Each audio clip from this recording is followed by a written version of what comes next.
Hello what's up दोस्तों, कैसे हैं आप सभी। एक बार फिर स्वागत करता हूं मैं आप सभी का आपके अपने चैनल में करियर भाई में। दोस्तों, बात आज हो रही है कि इज़राइल के अंदर आप जो है वो नेशनलिटी कैसे पाएंगे, वहाँ पर सिटीजनशिप कैसे पाएंगे। तो कई इंडियंस ऐसे हैं जो कि इज़राइल को काम के सिलसिले में जाते हैं, वहाँ पर उनको अच्छा खासा जॉब मिल जाता है और अब वो वहीं पर बसना चाहते हैं। तो ऐसे में कौन से लॉ के अंडर आपको यहाँ पर सिटीज़नशिप मिल सकती है और उसके अंदर क्या क्या उन्होंने शर्तें रखी हैं, इसके बारे में हम बात करेंगे।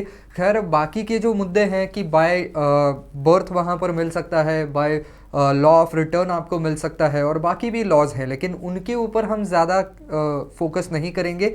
ज़्यादा फोकस हमारा नेशनलिटी को न्यूट्रलाइजेशन के ज़रिए कैसे पाया जा सकता है इसके ऊपर होगा, क्योंकि मोस्ट ऑफ इंडियंस आपको पता होगा कि उनके वहाँ पर कोई रूट्स नहीं होते हैं। तो इसकी वजह से एक ही ज़रिया उनके लिए रह जाता है कि बाय न्यूट्रलाइजेशन वो अपनी सिटीज़नशिप वहाँ पर पाएँ। तो दोस्तों, जैसा कि मैंने पहले कहा कि इज़राइल के अंदर अगर आपको सिटीज़नशिप चाहिए तो चार मेन तरीके हैं। पहला है बाय बर्थ, अगर आपका जन्म वहाँ पर हुआ है या आपके पेरेंट्स में से कोई एक पेरेंट इज़राइल का रहवासी है, वहाँ का सिटीज़न है, तो भी आपको मिल सकता है। तो कुछ उसके भी रिक्विजिट्स उन्होंने रखे हैं। इसके अलावा द लॉ ऑफ रिटर्न नाम की एक अलग पॉलिसी इनकी है, इसके तहत भी मिल सकता है। इसके अलावा बाई रेसिडेंस भी मिल सकता है और बाई न्यूट्रलाइजेशन भी मिल सकता है। तो बात यह है कि बाय रेसिडेंस और बाय न्यूट्रलाइजेशन, इसमें कंफ्यूज नहीं होना चाहिए। ये जो बाय रेसिडेंस वाला जो लॉ है वो किसी भी फॉरेन नेशनल को लागू नहीं होता है। ये उन लोगों के लिए है जो लोग फ़िलिस्तीन बनने के वक्त इज़राइल के अंदर ही रह गए और उसके बाद फ़िलिस्तीन बन गया, तो ऐसे लोगों को वहाँ पर बाय रेसिडेंस मिल जाती है। बाकी सारे फॉरेन नेशनल्स को बाय न्यूट्रलाइजेशन ही मिलेगी।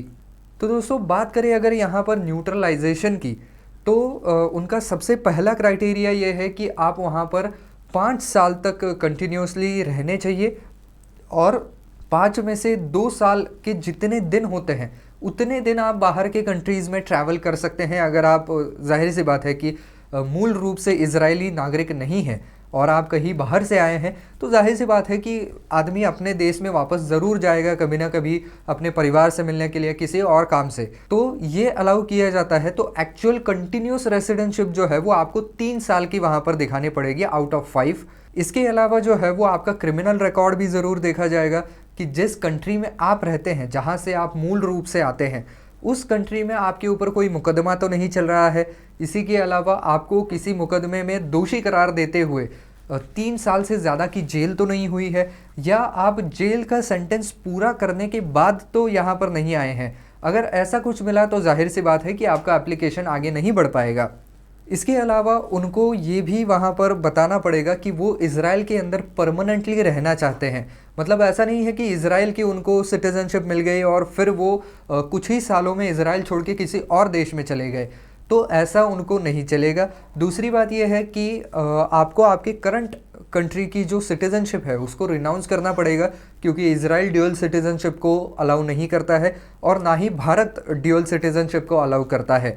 तो in any of the cases आपको जो है वो आपकी इंडियन नेशनलिटी जो है वो वहाँ पर रिनाउंस करनी पड़ेगी, या जिस भी देश से आप हैं। इसके अलावा अगर बात की जाए तो ऑब्वियसली वो आपका ये भी देखेंगे कि कहाँ पर आप काम कर रहे हैं, आपको एक स्टेबल इनकम है या नहीं, और वो इनकम इतना है क्या जिसके बलबूते पर आपके ऊपर जो डिपेंडेंट लोग हैं, आपके बच्चे हो गए, आपका पार्टनर हो गया, तो उनको आप पाल सकें।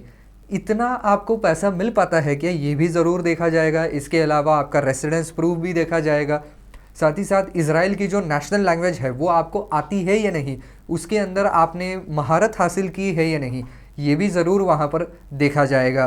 तो दोस्तों, कुल मिलाकर के ये पूरा इसका लेखा जोखा होता है। और तो और अगर आपको वहाँ पर सिटीज़नशिप चाहिए तो वो पूरी प्रोसीजर भी काफ़ी लंबी होती है।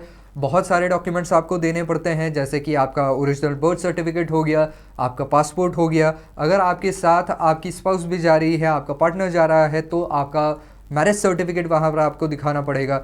या अगर शादी टूट चुकी है लेकिन वहाँ पर आप रहे हैं कुछ साल तक और उसके बाद शादी टूटी है, तो डिवोर्स सर्टिफिकेट दिखाना पड़ेगा।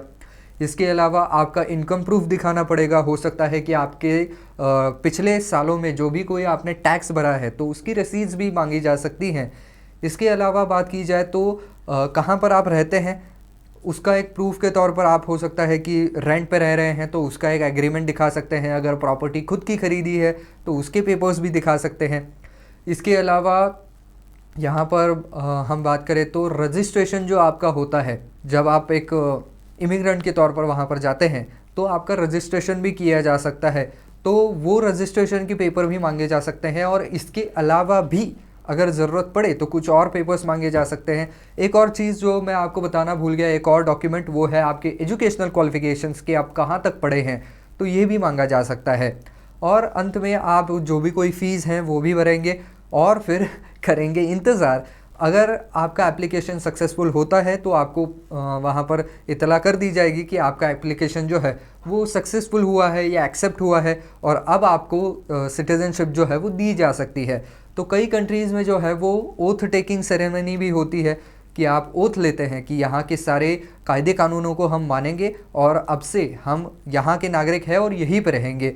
और उसके बाद आपको जो सिटीज़नशिप सर्टिफिकेट है वो दे दिया जाता है और आप ऑफिशियल जो है वो सिटीज़न बन जाते हैं।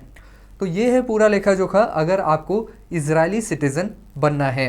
तो बस दोस्तों, आज के वीडियो में बस इतना ही। अगर वीडियो पसंद आया है तो जैसा मैंने पहले कहा, लाइक ज़रूर कर दीजिए। इसमें पैसा नहीं लगता है, बस बड़ा दिल लगता है, तो ज़रूर लाइक कर दीजिएगा और ज़्यादा से ज़्यादा शेयर करने की भी ज़रूर कोशिश कीजिएगा।